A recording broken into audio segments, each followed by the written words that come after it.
அஸ்ஸலாமு அலைக்கும். Welcome to our Sameema's kitchen. இன்றைக்கி சமீமாஸ் கிச்சனில் சாம்பார் பொடி எப்படி வறுத்து அரைக்கிறதுன்னு பார்ப்போம். வாங்க வீடியோக்குள்ளே போகலாம். கேஸ் ஆன் பண்ணிக்கோங்க.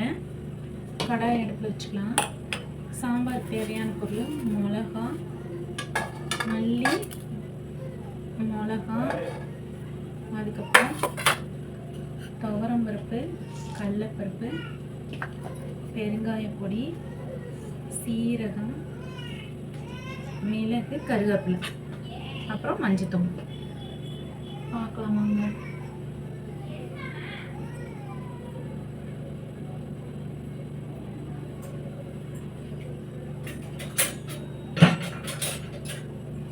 ரைஸ் சூடாயிடுச்சு.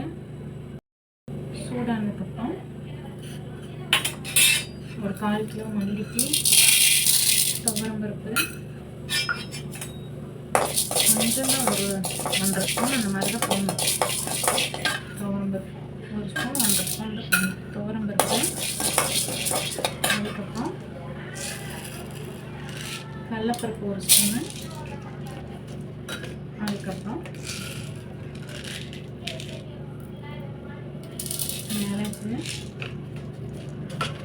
அப்புறம் சீரகம் 1 ஸ்பூன், மிளகு 1 ஸ்பூன், சீரகம் 1 ஸ்பூனு, அதுக்கப்புறம் கருவேப்பிலை போட்டுக்கலாம்.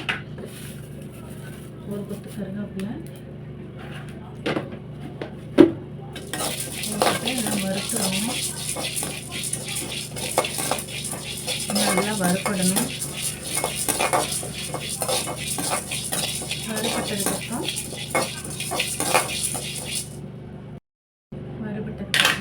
எடுத்து ஒரு தட்டில் கொட்டிடுவோம். கொட்டிட்டு அப்புறம் ஒரு 1/4 கிலோ மல்லி, வர மல்லி, விளக்கெண்ணெயெல்லாம் ஊற்றி வறுக்கக்கூடாது, அது ஒரு மாதிரி ஸ்மெல் அடிக்கும். மல்லி வறுத்துக்கலாம்.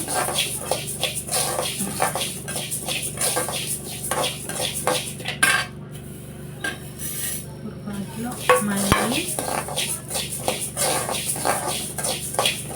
அதுக்கப்புறம் ஒரு 200 கிராம் மிளகா போட்டால் போதும். நான் இந்த காஷ்மீரி சில்லியும் இதில் போட்டிருக்கேன், கலர் வர்றதுக்காக.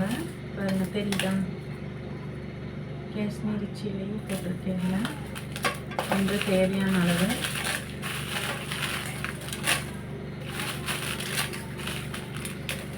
நல்லா காஞ்சிருக்குன்னா இப்படி உடையணும். மிளகா உடைச்சோம்னா இங்கே பாருங்களேன், இங்கே பாருங்க, தெரியுதான்னு தெரியல, இங்கே இப்படி உடையுதுன்னு பாருங்க. காஞ்சிருக்கும். கொஞ்சம் சூடு பண்ணால் போதும். சாம்பார் பருத்தி கூட லைட்டாக மஞ்சத்தூளும் பெருங்காய பவுடர் போட்டுக்கலாம். இதில் போட்டுக்கலாம். அரைக்கும் போது பெருங்காய பொடி போட்டு, அதுக்கப்புறம் நல்லா சூடாயிடுச்சு. முதவே நல்லா காஞ்சிச்சு, சூடாயிடுச்சு. இது கூட மஞ்சத்தூள் போட்டு அரைச்சிக்கணும். அரைச்சதுக்கப்புறம் பார்ப்போம். ஜாரில் போட்டு அரைச்சிக்கோங்க எல்லாத்தையும்.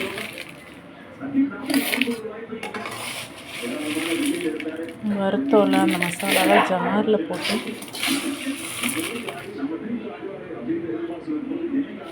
நல்லா அரைச்சிக்குவோம்.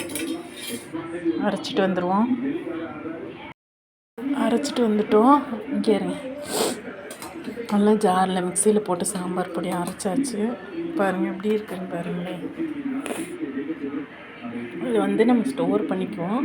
நீங்களும் இந்த சாம்பார் பொடியை அரைச்சி பாருங்கள், எப்படி இருந்துச்சுன்னு பார்த்துட்டு கமெண்ட் பாக்ஸில் வந்து கமெண்ட் பண்ணுங்கள். லைக் பண்ணுங்கள், ஷேர் பண்ணுங்கள், சப்ஸ்கிரைப் பண்ணுங்கள். Thanks friends. செஞ்சு பார்த்துட்டு வந்து கமெண்ட் பண்ணுங்கள். கலந்து வச்சுக்கலாம். இங்கே இருங்க.